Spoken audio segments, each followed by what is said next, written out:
welcome to Muscle News Weekly, episode 3, with me, Giles Thomas, and IFBB Pro, Rosie.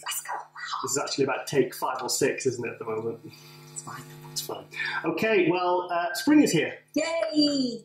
We've finally got some sunshine. The snow has gone. We've had snow on and off since, like, what, November? Yeah. So Snow joke. Snow joke. So it's like your mood is instantly changed, isn't it? You just want to get out there and do things, so it's nice. Yeah, clocks went forward and I woke up this morning and I was actually sweating in bed instead of being absolutely shivering. But it's been a nightmare, the weather. You know, been snowed in, and especially because we live quite rurally, I suppose you could describe it. And so it's good. Weather's getting good. There's lots of going on in the world of muscle this week. So how's your week been anyway? My week's been really good. It's like the rebound phase after competing, and I'm competing again in 11 weeks. So it's straight back into prep, but I'm trying a slightly different approach this time. I've got much higher food, higher carbs, and hardly any cardio at all, lifting heavy weights. So I'm really enjoying getting full pumps. More food means more happy Rosie. Well, I had a bit of a weird week because on Wednesday I felt really ill. I thought it was like a fever or flu or something, and I was in bed shivering, and then I was burning up, and I thought, this Russians, it's either Russians or Rosie's poisoned me. He did actually ask me if I poisoned him. I think he was like, what? I said, look, it's pointless because I've got no life insurance policy, so you wasted your time. And yeah, so there you go. Anyway, so yeah, it's been a good week in bodybuilding. Obviously, it's been a really busy few weeks, really. We've had the Arnold Classic in America, which I was at, the Arnold Australia, which I wasn't at, which Rowley won, which was amazing. And there's been several shows this weekend. Let's talk about the 212 New Zealand Pro. A guy called Jafar Aziz won it from Iran. Now, obviously, there's a lot of good bodybuilders coming from the Middle East. I mean, we've had Hadi, we've had Rami, obviously from Kuwait and places like that. And this guy, I do kind of recognize him from the pictures, but and he beat some really good bodybuilders. But I can't really fault him, because he's big, he was conditioned, he had nothing really missing. He didn't have a very beautiful aesthetic shape, but you can't really fault someone that turns up big, thick, conditioned, shredded, not missing anything. So did you see any pictures of that, or you haven't? Nothing. Okay. Well, I was actually a bit disappointed. My friend... I'm too busy training. Too busy training, yeah. I'm just to fanning around on my phone all day long, checking out who's won what and who's placed where, so I can store it all in the data banks. And watching cute cat videos. Do watch a lot of cat videos. Anyway, let's talk about Sami Haddad, came second. Every year, Sami says he's going to retire. And he didn't qualify for the Olympia last year. He came... he got third at Tampa because he left it as one of the last qualifiers. And came third, but I don't think he counted on Derek Lunsford, who just won the NPC USA light heavies and overall, turning up a week later, winning that, and then, he went on to place 4th at Olympia. I mean, that's, obviously one Rookie of the Year. Who did? Derek Lunsford. Right, okay. Yeah, really good. To be honest, I think he'll win. I think he could be the next 212 Olympia champion after Flex Lewis. He's really, really good. So obviously, and then they had the heavyweight winner from the NPC USA who managed to get second. So obviously, Sami had no opportunity to then compete because he left it that late. Yeah. But he got second yesterday. I looked at the pictures and I was thinking he looks as good as he's ever looked. So I was a bit disappointed for him not to win that one. So what do you think the other guy won on? Just freakier. Freaky. Because Sami, he's got a really beautiful shape, kind of the long, narrow waist, the wide shoulders. I've never seen him out of condition, and because I've known Sami 12 years now, and in 2012 when he competed against, it was him 1 and 2, Flex Lewis in the British Grand Prix. 2012 and the EVL Prague, and they were been called out together. It was clear, and it was a good standard show. They had Eduardo Correa, Jose Raymond, Khalid, and but he's now going to compete next week. Sammy. Yeah, Sammy. There's another 212 pro show in Fiji, and then there's one the week after that, or 2 weeks after that, called the Muscle Contest. That's in Ireland. That's in Ireland. This is the great thing now, all the more options for the athletes to qualify in different shows. Yeah. There's so many shows now to qualify. It's amazing. Yeah, it's great. But quick story about Sammy. This was back in, because I first met Sammy in 2006, and we became quite good friends. And then in 2011, I was part of the not the organisational team. I didn't put a part of promotional team for the British Grand Prix when they brought that back. When Simon Fan and Neil Hill organised it, and they put it a fantastic venue in London. And this was the first amateur Olympia there ever was, because it gets quite a few now, isn't there? And I contacted Sam because Neil Hill said, Giles, you know any good international competitors that would want to do it? And I said, yeah, there's one I know of, really, really good. So I contacted Sammy, and I said, Sammy, there's an amateur Olympia, first amateur Olympia. I said, do you want to come over and do it? And I said, there's a pro card. And he was like, no, because he's sponsored by the royal family or the government. I think he's sponsored by the government. And he's given like a full salary, and he has to work something like 1 day a month. I'm sure he works in the Secret Service. Can we apply for this? yeah, 1 day a month. Any jobs going?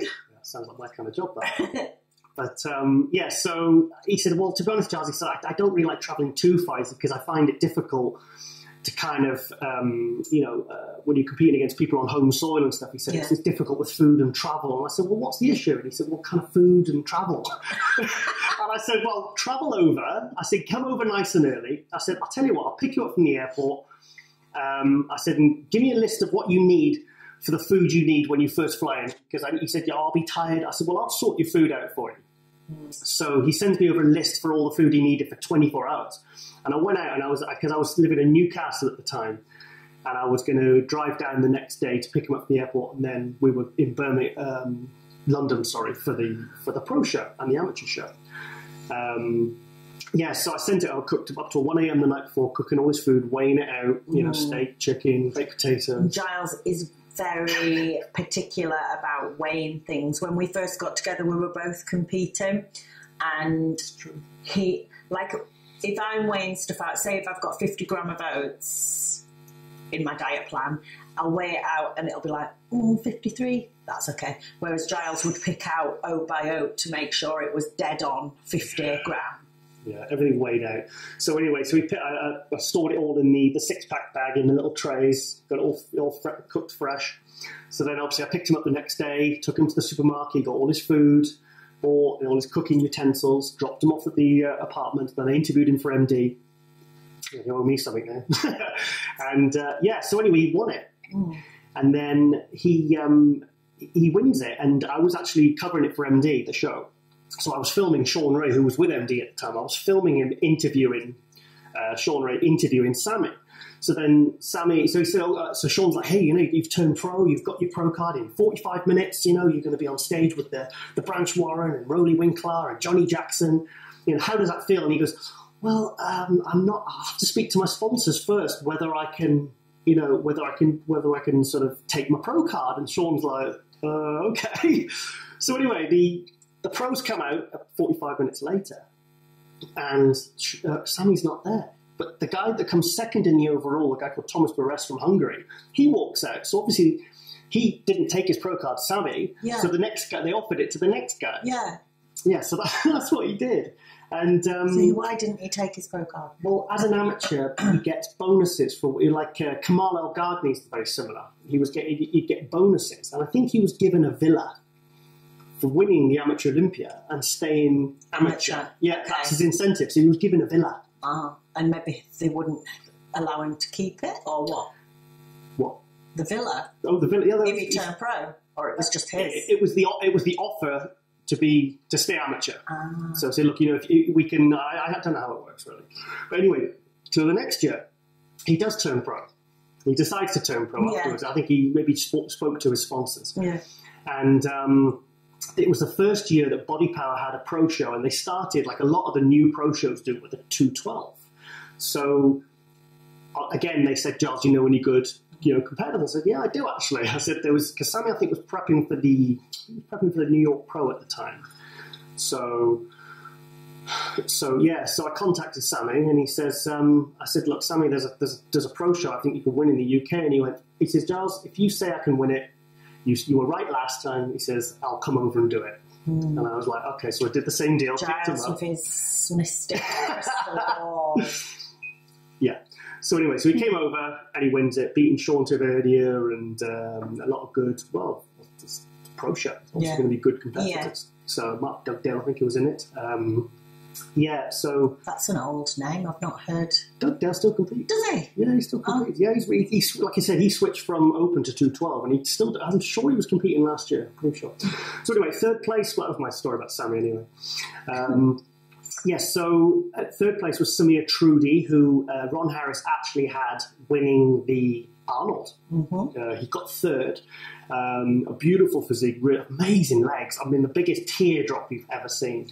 There seems to be a lot of people doing a lot of shows now this year. I don't know if it's different to normal years or previous years, but it seems like maybe it's because there's more British people that I'm watching as well that have done a few as well. But I think it's because it's winner only gets to qualify for the Olympia. And I think people really want to get in the Olympia now. Yeah. So anyway, Samir Trudy, we actually shared a cab in Columbus going back to the airport. So because he was in the lobby waiting, and I said, "Oh, do you want to get a cab together?" So I'm kind of chatting away, and we're friends on Instagram now. So we're watching all his videos from the show on the weekend. He looked really good. He's one of these guys. He's got a good shape. He's got a lot of muscle. It's really wide. It's really thick. But he just needs more detail, which will come with maturity. So, how old is it? I think he's young. Yeah, he's not. I don't know. I remember thinking he was younger than I thought he was going to be. So, yeah, Samir Trudy. So I think he's going to Fiji as well. So you're probably going to get Sammy and Fiji again going up against each other. So cool. Yeah. So anyway, let's talk about the lady who just won the Atlantic Coast. Yes, Natalia. Is this how? Yeah. Say her name? I can't say the second. Do you know? Coelho. Natalia Coelho. Yeah, let's go with that. Okay. Yeah, I love her. I like following her on Instagram, actually.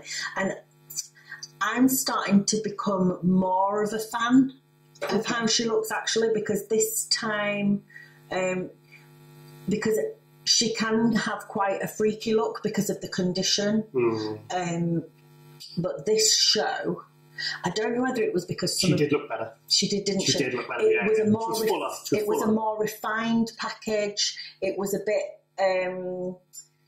She was fuller, but it looked a little bit more balanced somehow. Yeah. And she looked a little bit stringy at the Arnold. Yeah, and I don't know also whether it was because a couple of the girls at the show just gone were frigging massive. There was one in particular that was like very impressive. This one just gone? Yeah, the one just gone. Okay. You actually showed a picture of her to me the other day, and were like, that's not women's physique. Right. I can't remember her name. She's very impressive, but when you saw Natalia next to her, it was like Natalia just looked so perfect and well put together as a women's physique compared to that bigger freaky look. So clearly Coelho didn't get qualified for the Olympia. The thing is, though, she qualified last year for the Olympia. She did. She qualified when her first show as a physique was when she switched up the figure. Year. Yeah. So why did she? I hope she doesn't do any more shows though, because she's been in really seriously good condition for like a long time. Especially with her being quite young. She's like 21, 22. She is young. I'm not sure exactly. Do you think she could burn out if she doesn't sort of take a step back a little bit now?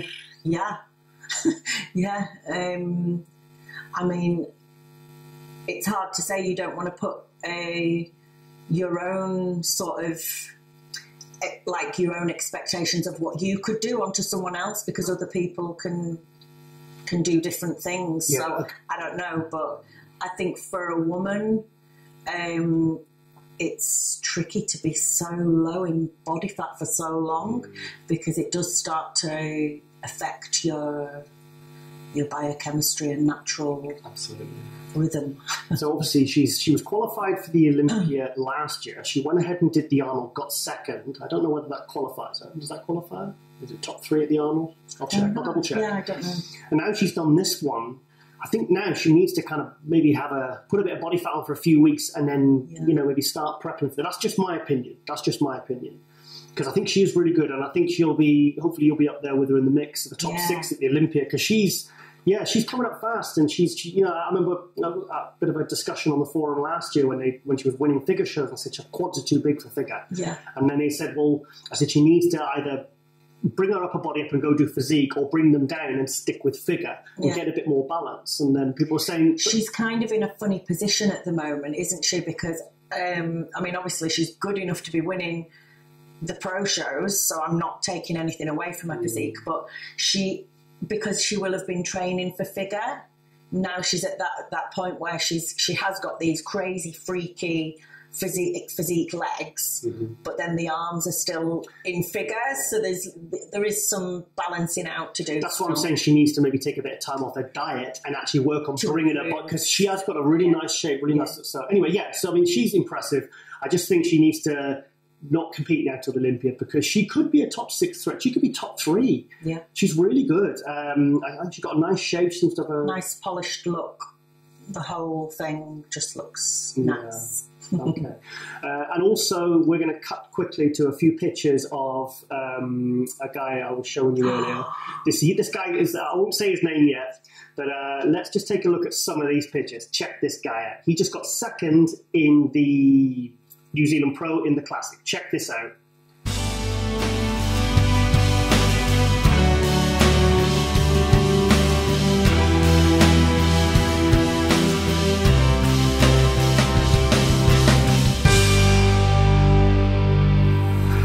Okay, what do you think of that guy then? So it's like her drawing, the way that the lines on his quads and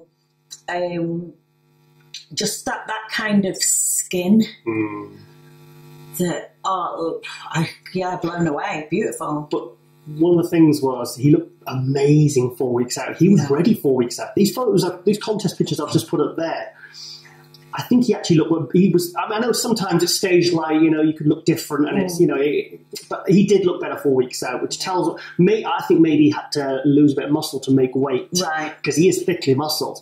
Do you know what his name is? Branch Chen. Branch Chen.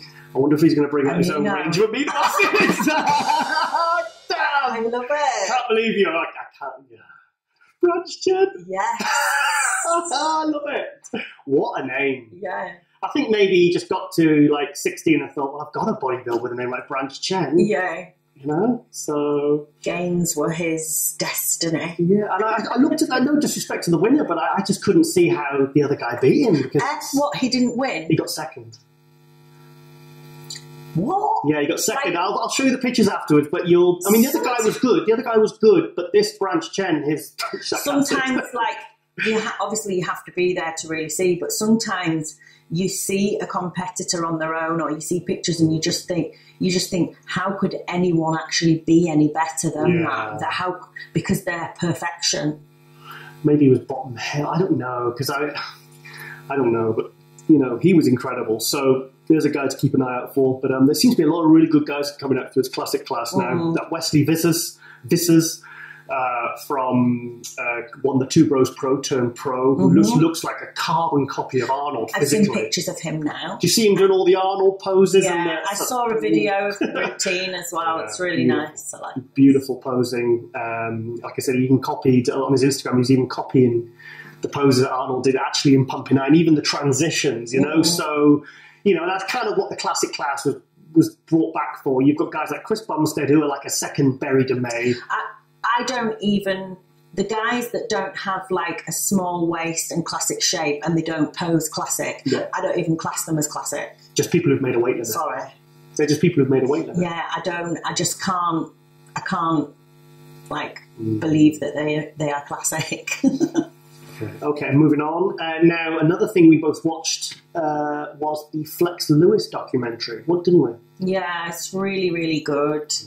I mean, we know Giles is friends with Flex and known him for a long time, so it was. It's just so interesting to kind of look at the mentality of someone like Flex, and it's so touching to hear like his family and his wife talking about him, and he's just such a good guy, isn't he? Like, I was on the treadmill and I was getting really emotional watching it. Let's explain what it's on. You can get it on the BBC iPlayer. It's called Flex Lewis Superstar Bodybuilder. Probably shouldn't say this, but it was actually on YouTube. I don't think BBC have seen it yet, but it probably will get taken down. So if you can find it on YouTube, it might still be up on YouTube. But there is a lot of ways to see this on sort of satellite channels. It's BBC Wales produced it, and they followed him right from the start of his Olympia prep last year, right up till when he wins his sixth. And it's funny because they call it superstar bodybuilder, and that's exactly what Flex Lewis is. He is a superstar in the sport. The thing is, I've known Flex 2003 I first met him, so I've known him 15 years. He's never changed. He's never lost his accent, not these guys who sort of go to America for a week, come back with an American accent. He's always stayed true. He's got the same coach he had from when he was like 17, 18 years old, Neil Hill.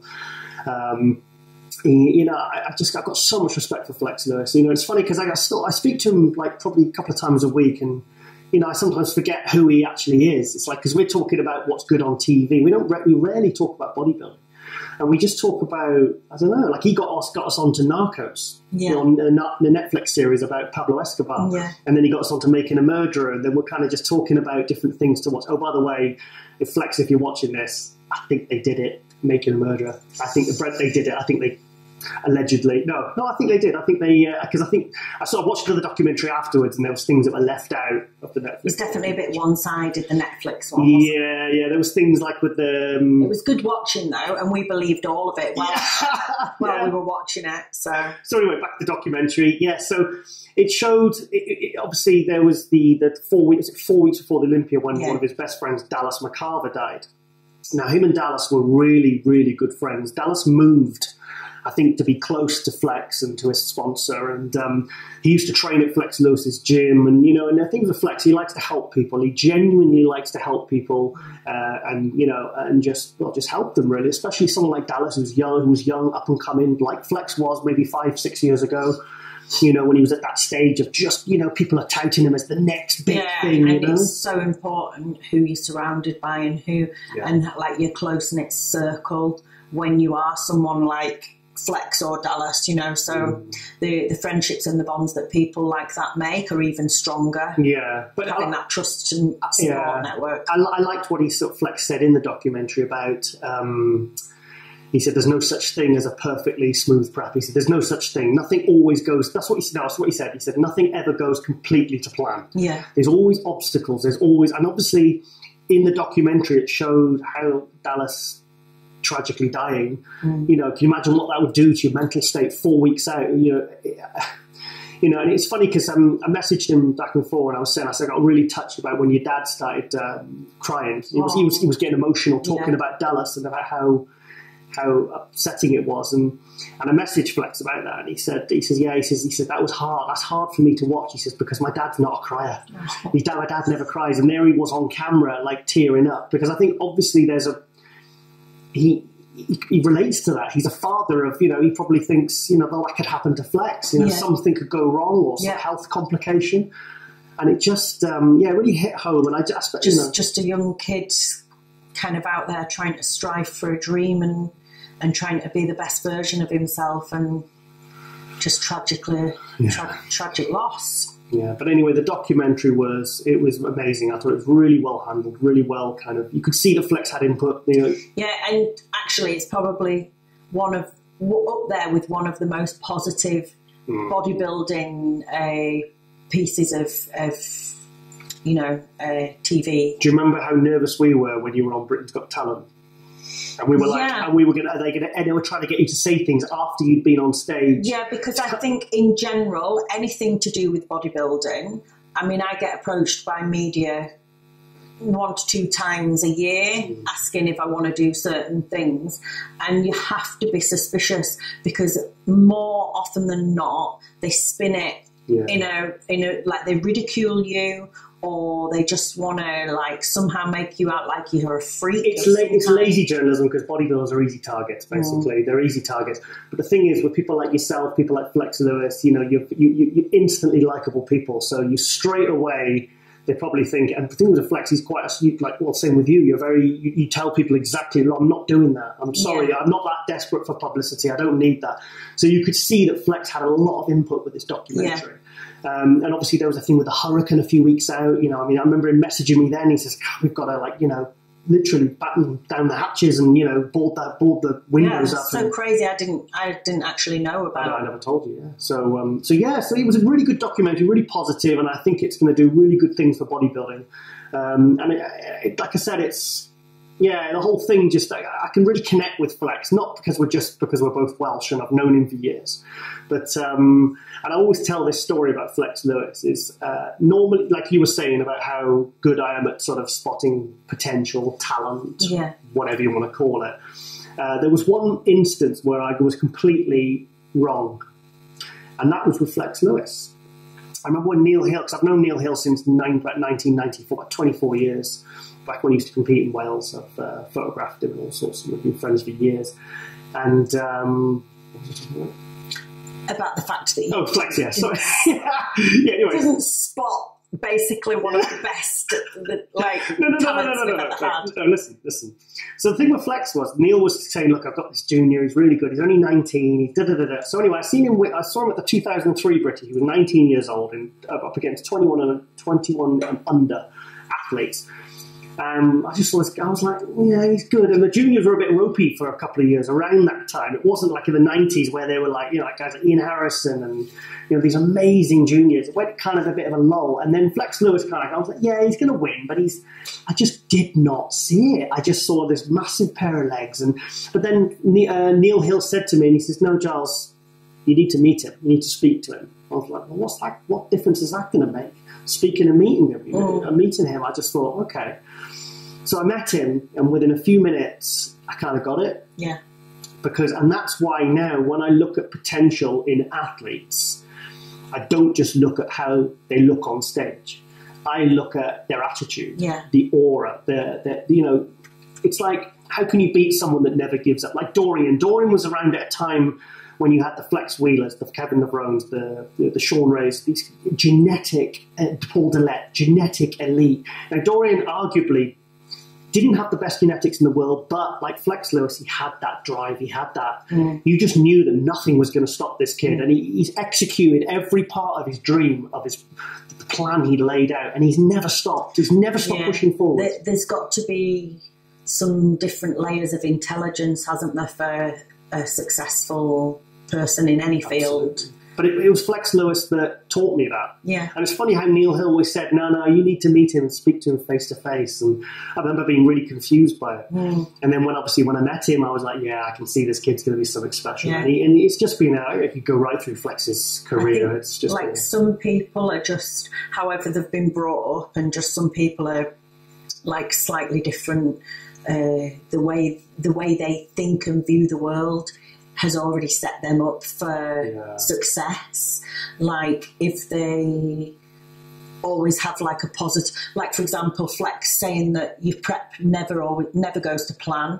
If you're the type of person that can deal with and find solutions, rather than someone that just kind of goes crazy and freaks out. So you could be a better physique, but it's about your mentality and about how you handle things. You know that nothing's going to derail people like that. Yeah. They're just going to see it as something to overcome. Yeah. It's not something to stop them, it's something to overcome. And things like life gets in the way.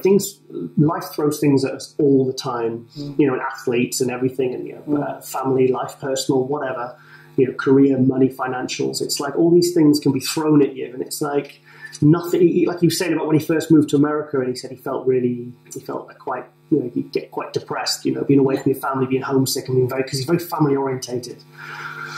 And it was interesting. I hope he doesn't mind me talking about this, but it was when he was talking about when his mother had breast cancer, because I get on really well with his parents. His parents would always bump into him at the shows, and we saw him at the Olympia when you won the Rookie Award. Yes. Yeah. His mum came up and she was like, "That means they've spotted you." When Rosie won Rookie. Yeah. And it's like, and I remember when it happened. I remember speaking to Neil Hill. And it's funny because he said, Giles, he says, just between you and me, he said, Flex, he says, there's always been a bit of especially the last week, he's a bit of a handful. So when he said he's like on the phone constantly, he's always stressing, he's panicking, he's doubting himself, he's worried that he's not going to be ready. He said, but when that happened with his mum, he said it's like it's like he became a man. Yes. He said he became a much stronger athlete. He says, Giles, he's gone from being one of not the hardest, but the last week he's just a lot of work. He has to put a lot into him. Yeah. And he said he just became a very, very easy to work with athlete. Yeah. He said he became very calm, and it's like he'd been through the worst thing possible. With that, I can relate to that, because when my mum got breast cancer, I remember that when I would be at university, it was like I felt like everyone else was around me was just not in the same mindset as me, and all I wanted to do was like focus. I was listening to the tutors, and I just wanted to absorb, and so you kind of everything is heightened, and you've got a perspective on life. So the things that you want to take seriously, you take more seriously. Right. But also like a calm about things that don't matter so much. So and obviously spoke about that in the documentary. Anyway, like I said, if you can check the documentary out, it's fantastic. We loved it. Yeah. So anyway, okay, moving on. Somebody asked me a question on ND Forum this week. They said, "Do you think Rowley could win the Olympia?" I'm asking you.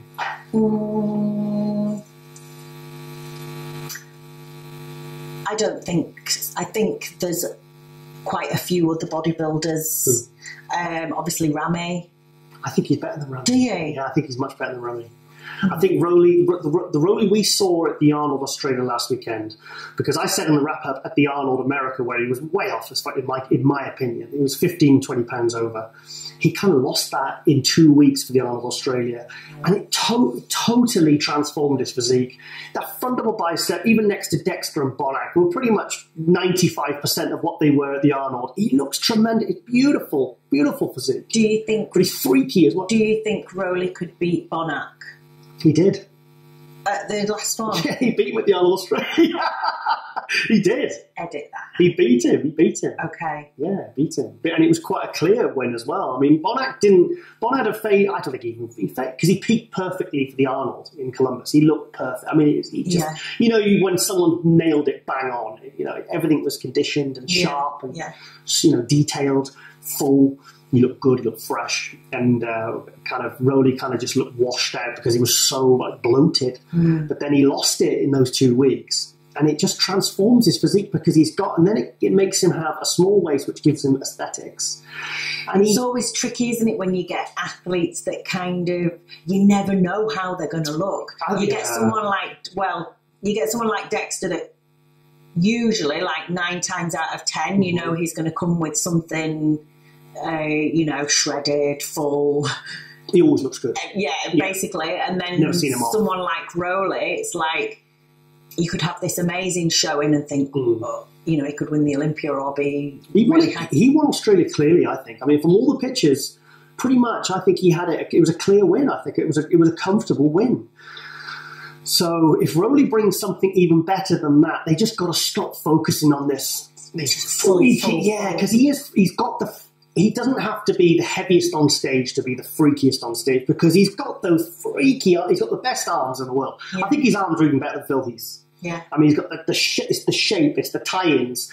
And when he loses that little bit of, like he did he probably lost it. Arnold said on his Instagram he'd lost 20 pounds, that Rowley had lost 20 pounds. I don't think it was 20 pounds. It was probably about 15, but it transforms him. So I think 5% harder again, or even lighter again than he was at the Arnold Australia. I could see him and Phil Heath being the last two standing on stage. I think he's light years ahead of Rami. Where did Rowley come last year, Olympia? He was 6th. Okay. 6th. Roden was 4th. 5th, sorry. Roden was 5th. But I had Rowley probably 5th at the Olympia, in fairness. Yes. But he always does this. The big shows, he kind of comes in big, full, freaky, and then he realises he needs to be tight at the feedback he gets, and then he always looks better at the shows afterwards, and he kind of gets, like, he won Prague last year, and he beat Bonac and Dexter there as well, right? You know, who'd been 3rd and 4th at the Olympia. So he's got the potential. He just needs to harden up, because he's got, even if he loses 15, 20 pounds, he's going to be the biggest thing up there in terms of height, you know, to muscle ratio, thickness, or whatever. He's absolutely tremendous. But he's just this 278 bullshit they keep bringing him in on. You know, so it's too much. If he came in to the Olympia this year, how he looked at the show just gone, where would you place him? Bearing in mind, keep thinking that everyone else would be on their game as well. Compared to the last year. So if he was in last year's Olympian looking like he did in Australia? Yeah, let's say that then. I think he'd have been 2nd. I think because I was a really harsh critic of Rami, but Rami's winning me. He's won us round, isn't he? So you know, he's really winning me round because he is. God, it's she knows. Oh my goodness! Spray cat hairs up my nose. That's what it is. Sorry. Yeah, he's improving every year, and you can't sort of.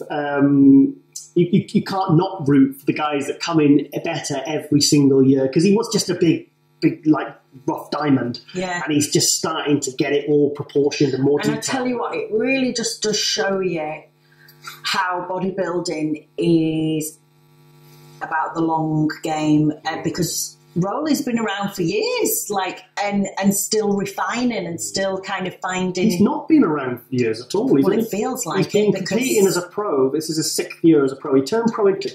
Rami won the Amateur Olympia in 2012. Right. And then he didn't compete till the first Olympia he did was a 2013 Olympia. So Rowley's only been a pro for 6 years. Rami. No, Rowley. Oh, Rowley. I'm sorry. I'm talking about Rowley. Oh, sorry. Rowley's been around for years. Potato, they're all the same.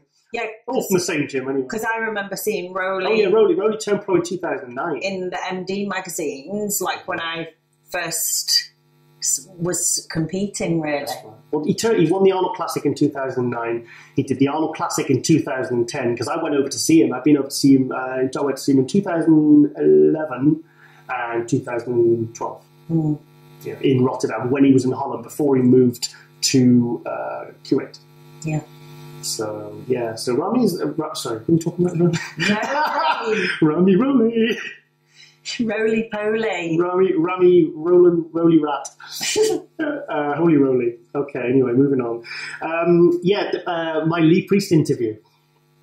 It's going crazy. It's up to 60,000 views now. Yeah. Now, I think I said this in episode 1. The funny thing is, because they took a while to release it. This is an interview I did with Lee Priest at the Arnold Expo. And it took a while because it said it needed to be edited, because there were some things that I don't know. Just Lee Priest style. Just Lee Priest being Lee Priest. And it went up, and it was edited in 2 parts, because you can see that it clearly has been edited.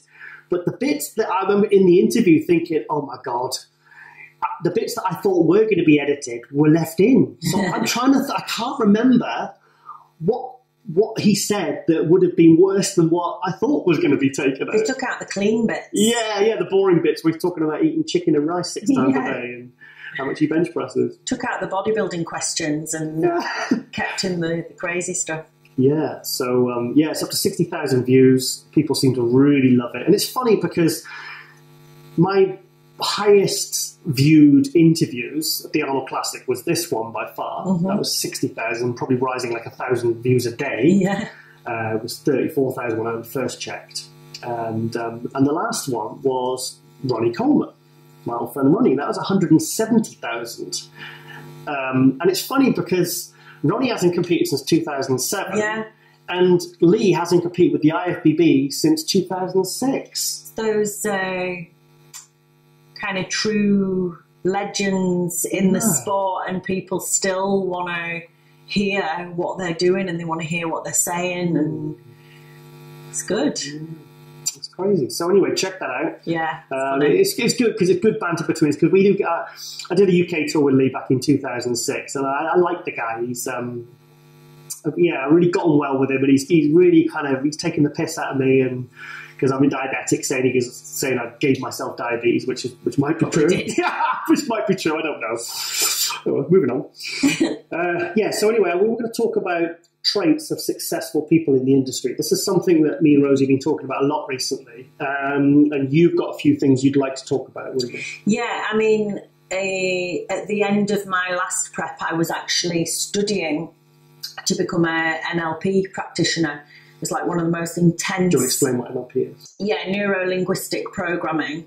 So basically it's looking at the way that your brain works. It's looking at the way we use language and the way that the language we use impacts our brain and habits and thought patterns, and how you can use your language and different ways of thinking to benefit your life, to try and get out of limiting behaviours.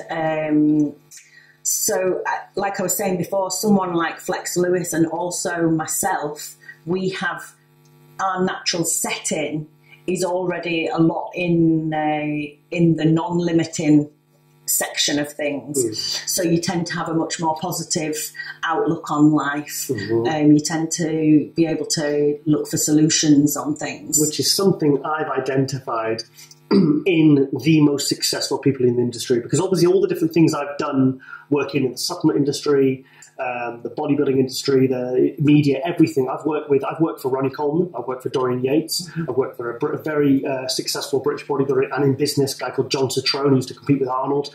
And that is the thing I've noticed. Yeah. They've all got that ability to just keep moving forward no matter what. Yeah. And that is something, because I'm always curious about people who are really successful and good at what they do. And not just, but like see Flex Lewis and John Citrone, they're not just successful in one thing. They've applied it to other aspects of their lives. Yeah. And I find that interesting. Well, if you look more in depth at like the language, now I've learned about it and I understand it, I can identify that a lot of the way that I was speaking already is why I'm successful. Because I always say, like if someone asked me how I was, I would just answer like, I'm super, I feel amazing. Not, mustn't grumble, getting on, struggling on. How you speak and the words you use impact you massively. You mean your own psyche? Yeah, and other people around you. Which then can affect... Yeah, everything. Yeah, makes sense. So, I mean, like, for people that aren't naturally like that, you can use NLP techniques to get you like that. You can change, you can break down all these things that make you up as a person and change them so that you can then have an easier life. And I have like a little list here. This is what I use with some of my clients. If you're ever kind of a little bit in limbo over something, maybe you have some conflict, you can't find the discipline you need for something that you want to achieve, it's really good to use the NLP techniques. And when I start with new clients that want to become healthier, achieve crazy low body fat levels, it's going to be hard for some of them. So one of the things we look at is like goal setting. It's like life coaching. So whenever you decide to do something, you have to let your unconscious know. And it's really good to kind of write things down. And if you decided you wanted to do a competition, rather than saying, okay, I'm going to do a competition, you need to sit down and write the goals down in depth and really choose big goals. For this prep, you had all these Post-it notes all over the house. Yes. I use mantras a lot. Yeah. And again, this is looking at language. So, like in the bathroom on the mirror, because the mirror's where I seemed to be the most. I thought those messages were for me. I thought you were saying I was beautiful. No, the messages everywhere in the house where I would see 10, 20 times a day, I would put little notes, little mantras for me to repeat. So there would be like, I am disciplined. I am always disciplined. I will do this. I will do that. And they're very, very powerful. Yeah. And you can, basically you need to use them with intensity and frequency. So any sort of dream or goal you want to have, every single day you have to remind your unconscious of where you're heading to. And that's how you keep the focus. And also you need to know on a higher level why you're doing something. Yeah. So why do you want to compete? Like, you have to know the reasons. Is it for confidence? Is it for like self-improvement? And then you have to ask another question like why, but why, but why, until you finally get to like the highest chunk. And maybe you're going to find out it's because you're fearful of not succeeding. So success is something that you want to achieve. That's what Flex said in the documentary. He says, my biggest fear is the thing that drives me is my fear of failing and losing everything. Waking up and losing everything. This That's is what the biggest, I'm like. Some people, I have it as well. Some people are very focused, goal driven, and some people are away from. So some people are to, and some people are away. And basically, it all comes down to pleasure and pain. Humans want to go towards pleasure and away from pain. And every single decision and every single behaviour that we have is all about that. Yeah. Even the weirdest things that we do, it's because you're either trying to get away from some sort of pain or towards some sort of pleasure. Like, for example, with first, like 7 years, I had a binge eating problem. And the binge eating was because the food, when you eat that food, it changes your state and it takes you away from a pain state to a pleasure state. So you have to kind of do a bit of searching to find out what this anxiety and pain is. And sometimes it can be something like right back to your childhood. It could be, you know, a time in your life that you just haven't dealt with. So often manifests itself. Exactly. Yeah. So often when you have these problems, whether it's like alcohol, drugs, binge eating, anything like that. Some people have all these problems. Yeah. Or at some point in their life. I mean, But it's I've usually, things, it's almost like your unconscious tapping you, going, hello, hello. There's something you haven't dealt with, but you're ready to deal with it. It's like bad relationships. I've had sort of bad relationships, and the sort of things that would manifest in me are the sort of things that I wouldn't want to do anymore. Yeah. You know, just like, because it's like almost like you're subconscious. It's like sometimes when I'm really, really happy, it's like sometimes that's when I have like a run of bad dreams. It's like your body's always trying to bring things into balance. You know, it's funny how the subconscious does.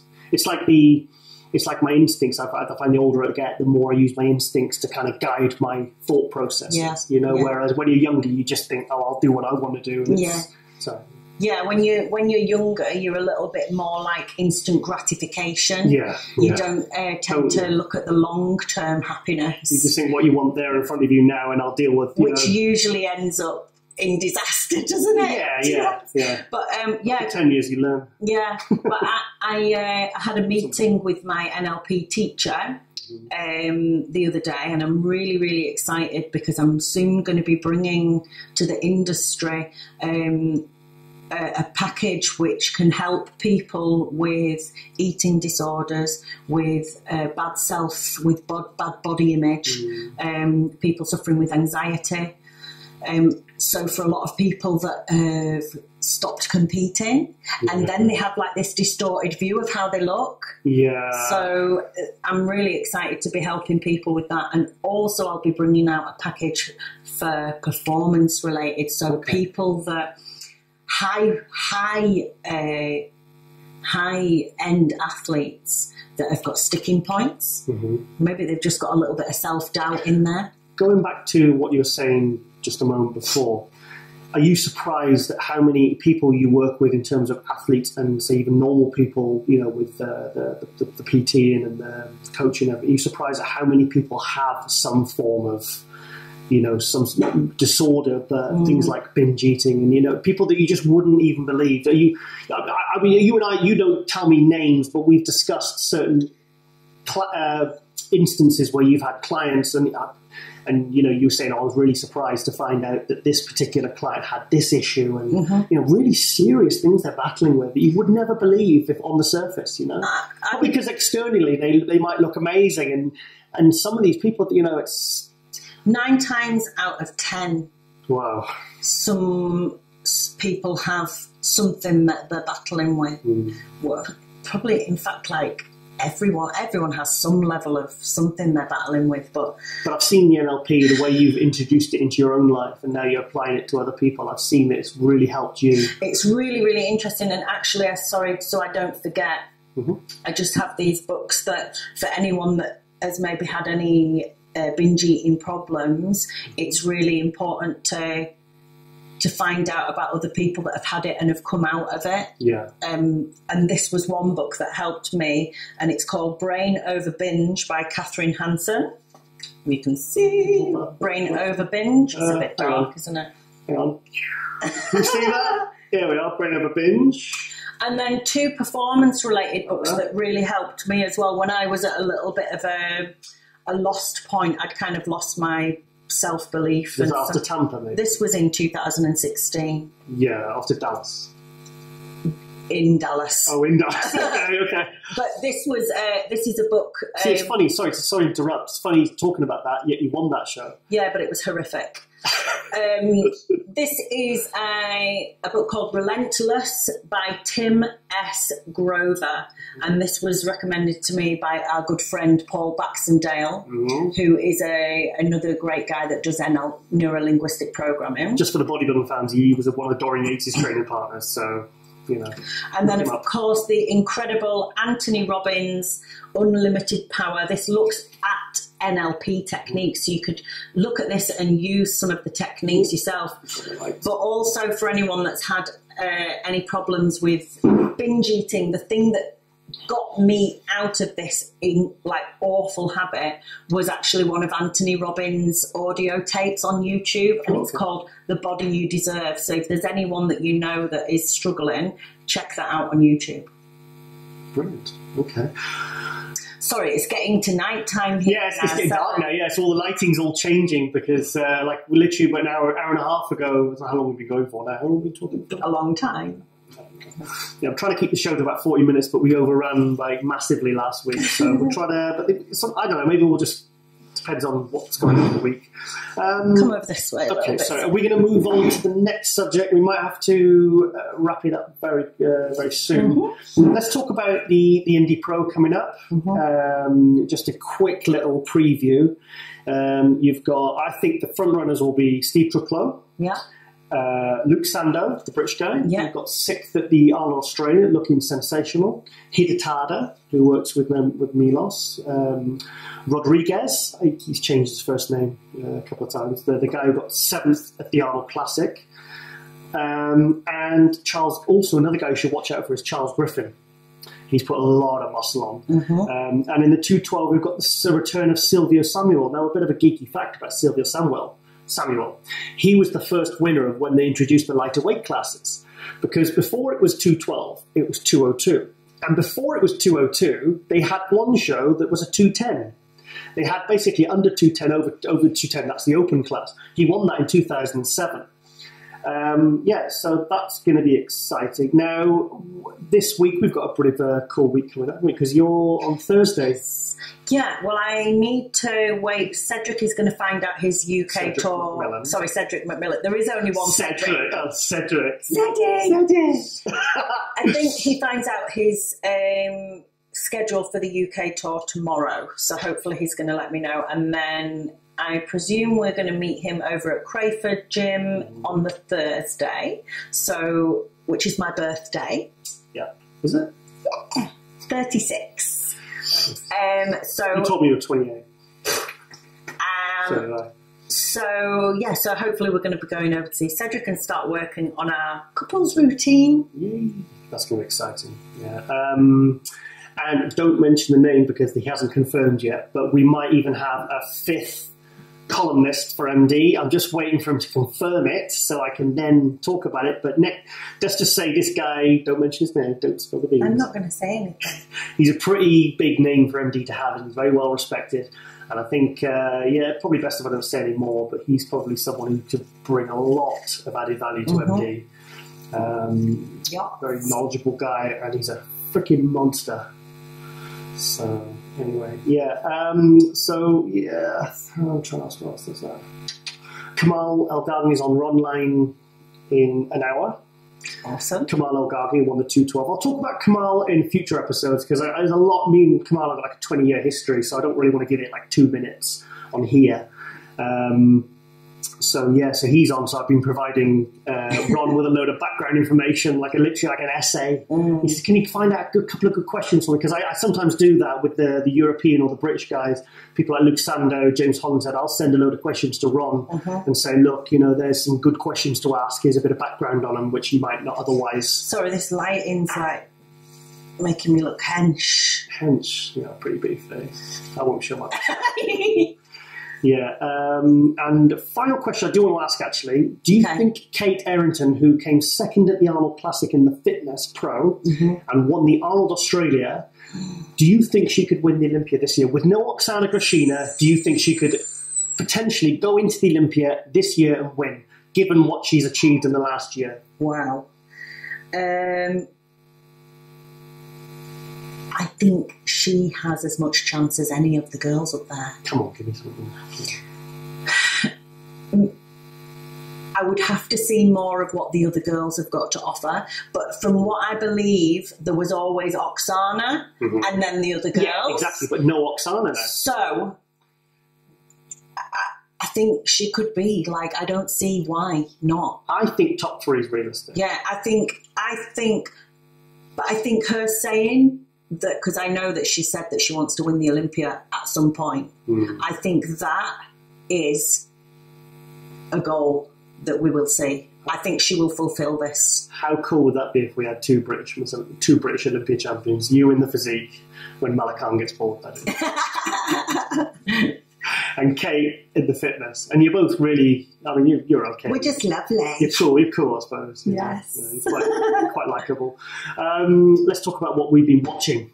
Peaky Blinders. Oh my God, Peaky Blinders is... But we're late to the party because everything was on... It came out months ago, didn't it? Months ago? Years ago. Yeah, it came out in November. We started watching it. Yeah, it's been around years, but for me, it's just soup porn.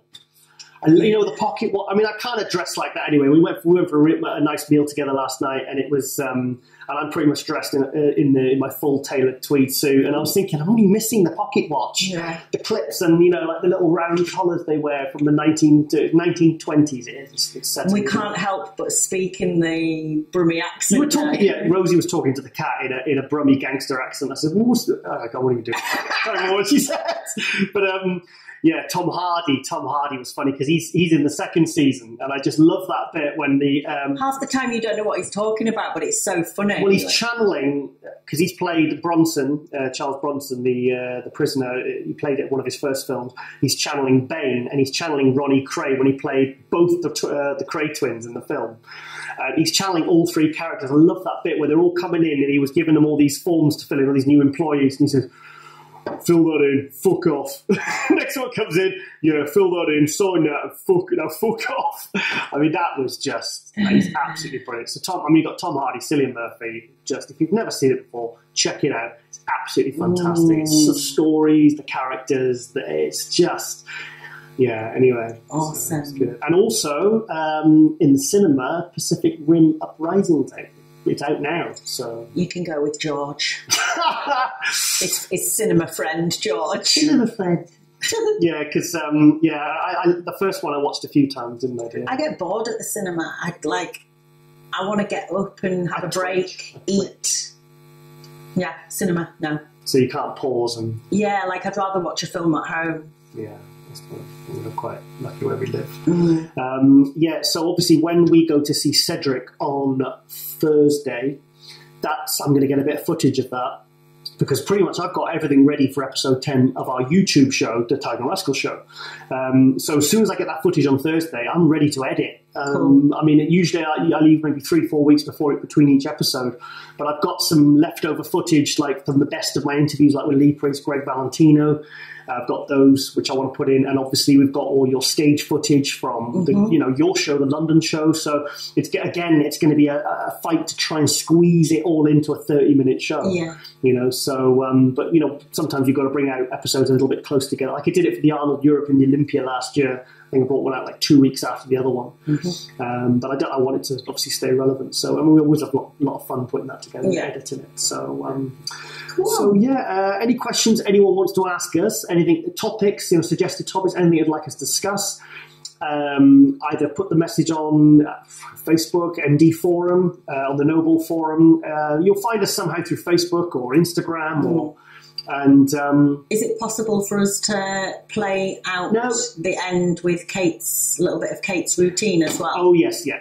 We're going to finish off. We're going to end the show because I filmed a little bit on my phone. It's good quality footage, but it'll give you a little taster of how good this girl is.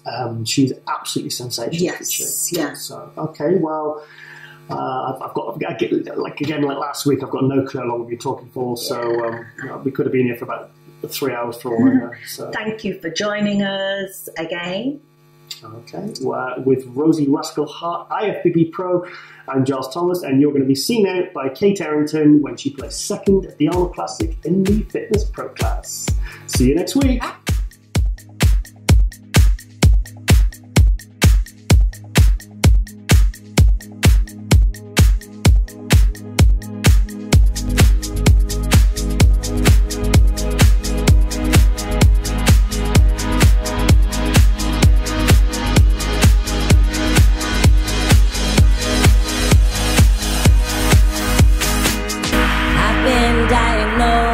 Sugar-coated crazy, and everybody knows that you can save me, 'cause I like it, and I'm losing control, and I've half lost my soul, and I'm living in this limbo.